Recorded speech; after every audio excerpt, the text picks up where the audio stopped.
नमस्कार मित्रों, मेरा नाम डॉक्टर अनाघा गोसावी है। स्वास्थ्य वृत्त के नए वीडियो में आपका हार्दिक स्वागत है। नमस्कार। कभी ऐसा महसूस हुआ है कि किसी बीमारी या फिर किसी व्रत के बाद हमारी पाचन शक्ति को एक रीसेट बटन की जरूरत है? आज हम आयुर्वेद के उसी पुराने और अचूक तरीके को समझने वाले हैं। तो आइए इस 3 दिन के आरोग्य सफर पर मेरे साथ चलिए।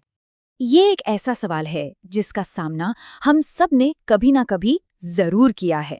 जब हम किसी बीमारी से उठते हैं या शरीर के किसी सफाई की प्रक्रिया से गुजरते हैं तो सीधे भारी खाना खाने का मन भी नहीं करता और वो सही भी नहीं है। तो सवाल ये उठता है कि सामान्य भोजन पर वापस आने का सबसे सुरक्षित और सही तरीका आखिर है क्या? और इस सवाल का जवाब कहीं और नहीं बल्कि हमारे हजारों साल पुराने विज्ञान आयुर्वेद में छिपा है। आयुर्वेद हमें एक बहुत ही सिस्टमैटिक और जेंटल रास्ता दिखाता है जो हमारे शरीर को बिना कोई झटका दिए धीरे धीरे वापस नॉर्मल करता है। तो चलिए इस जेंटल डाइजेस्टिव रीबूट को शुरू किया जाए। और याद रखिए, यहाँ सबसे जरूरी चीज क्या है? धीरे धीरे, स्टेप बाय स्टेप आगे बढ़ना। ये अपने शरीर के प्रति कोमल होने के बारे में है। आयुर्वेद में हमारी पाचन शक्ति की तुलना एक आग से की जाती है जिसे हम अग्नि कहते हैं। अब जरा इस स्लाइड को देखिए। बाईं तरफ बीमारी के बाद हमारी पाचन अग्नि है, एक बिल्कुल कमजोर सी लौ। अब सोचिए, अगर हम इस पर एक बड़ा सा लकड़ी का लट्ठा यानी भारी भोजन डाल दें तो क्या होगा? ये तो बुझ ही जाएगी। हमारा लक्ष्य है इस छोटी सी लौ को धीरे धीरे प्यार से पोषित करना, जब तक कि यह दाईं ओर दिख रही उस शक्तिशाली आग में न बदल जाए जो मुश्किल से मुश्किल भोजन को भी आसानी से पचा सके। ये अपनी ताकत को समझदारी से वापस बनाने के बारे में है। तो ये सफर आखिर दिखता कैसा है? ये 3 दिन और 5 अलग अलग तरह के भोजन का एक पूरा सीक्वेंस है। शुरुआत होगी पेया से, फिर आएगी विलिपी, उसके बाद अकृतयुष, फिर कृतयुष और आखिर में हम सामान्य आहार पर वापस लौटेंगे। ये हमारी पाचन अग्नि को फिर से मजबूत करने के लिए एक रोड मैप की तरह है जिसे हमारे ग्रंथों में बड़े सटीकता से बताया गया है। चलिए अब सफर शुरू करते हैं पहले दिन से। इस दिन का मकसद बस इतना है कि उस बुझती हुई पाचन अग्नि में पहली सबसे हल्की सी चिंगारी लगाई जाए। हमारा पहला भोजन है पेया। तो ये पेया आखिर है क्या चीज? ग्रंथों में इसके लिए कहा गया है सिक्थैर विहीना पेया स्यात्, जिसका मतलब है पेया वो है जिसमें चावल के ठोस दाने लगभग ना के बराबर हों। आप इसे पके हुए चावल का मांड या स्टार्च वाला पानी समझ सकते हैं।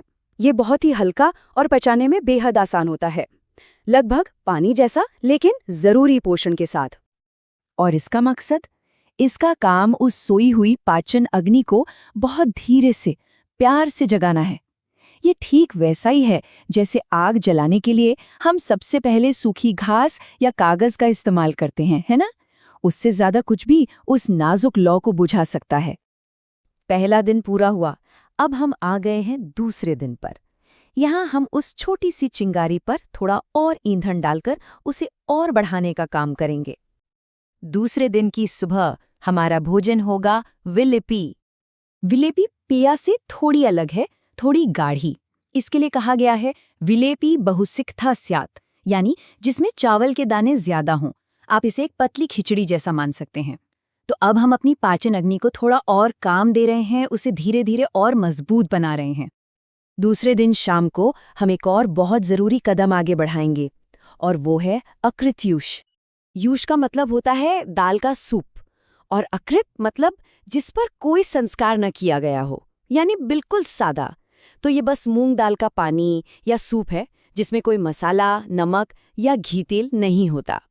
इससे हमारे शरीर को जरूरी प्रोटीन तो मिलता है, पर हमारी पाचन अग्नि पर कोई एक्स्ट्रा बोझ नहीं पड़ता। और लीजिए, हम आ गए हैं अपने सफर के आखिरी दिन यानी तीसरे दिन पर।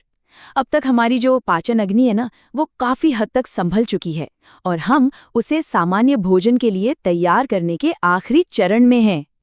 तीसरे दिन की सुबह बारी है कृतयुष की। अब जरा इस स्लाइड पर ध्यान दीजिए, यहाँ इन दोनों के बीच का फर्क साफ दिखता है।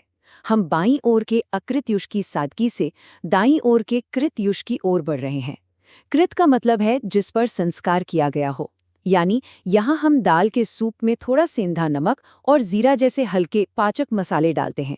ये मसाले सिर्फ स्वाद के लिए नहीं है, ये हमारी पाचन अग्नि के लिए एक सिग्नल है, जो उसे कहते हैं अब तुम लगभग पूरी क्षमता से काम करने के लिए तैयार हो। और आखिरकार तीसरे दिन की शाम, वो पल आ गया है जब हम पूरी तरह से और सुरक्षित रूप से अपने सामान्य आहार पर लौट सकते हैं। तो इस 3 दिन के सफर के बाद हमारी पाचन अग्नि अब वो कमजोर सी लौ नहीं रही, अब वो स्थिर है, मजबूत है और हमारे रोजमर्रा के संतुलित भोजन को पचाने के लिए पूरी तरह से तैयार है। ये एक शानदार उपलब्धि है ना? तो इस पूरी प्रक्रिया से हमने सीखा क्या? मतलब ये सिर्फ एक डाइट प्लान तो है नहीं, इसके पीछे एक बहुत गहरी समझ, एक बुद्धिमत्ता छिपी है। आयुर्वेद में इस पूरे प्रोसेस का एक बहुत ही सुंदर नाम है, संसर्जन क्रम। संसर्जन का मतलब ही होता है धीरे धीरे, स्टेप बाय स्टेप किसी चीज को बनाना या तैयार करना। ये पाचन शक्ति को क्रमशः और वैज्ञानिक तरीके से बढ़ाने का एक सिद्धांत है, ताकि शरीर को उसकी पूरी शक्ति वापस मिल सके। इसके जो मूल सिद्धांत है ना, वो बहुत ही सरल लेकिन बहुत पावरफुल हैं। हमेशा हल्के से शुरू करके भारी की तरफ जाना चाहिए। भोजन की मात्रा और उसकी कॉम्प्लेक्सिटी को धीरे धीरे बढ़ाना चाहिए। हमेशा अपनी पाचन क्षमता के हिसाब से ही खाना चाहिए। और सबसे ज़रूरी बात, कभी-कभी सबसे बड़ी शक्ति सादगी में ही छुपी होती है। तो आज की इस दुनिया में जहां हमें हर चीज़ तुरंत चाहिए, इंस्टेंट रिजल्ट्स चाहिए, ये प्राचीन धैर्य वाला रास्ता हमें सच्ची हीलिंग के बारे में क्या सिखा सकता है? ये हमें सिखाता है कि सच्चा उपचार कोई रेस नहीं है। ये अपने शरीर की आवाज़ सुनने और प्रकृति के साथ चलने के बारे में है, उसके खिलाफ जाने के बारे में नहीं। ये हमें याद दिलाता है कि कभी-कभी सबसे धीमा और सबसे कोमल रास्ता ही सबसे शक्तिशाली होता है। इस बारे में सोचिएगा ज़रूर।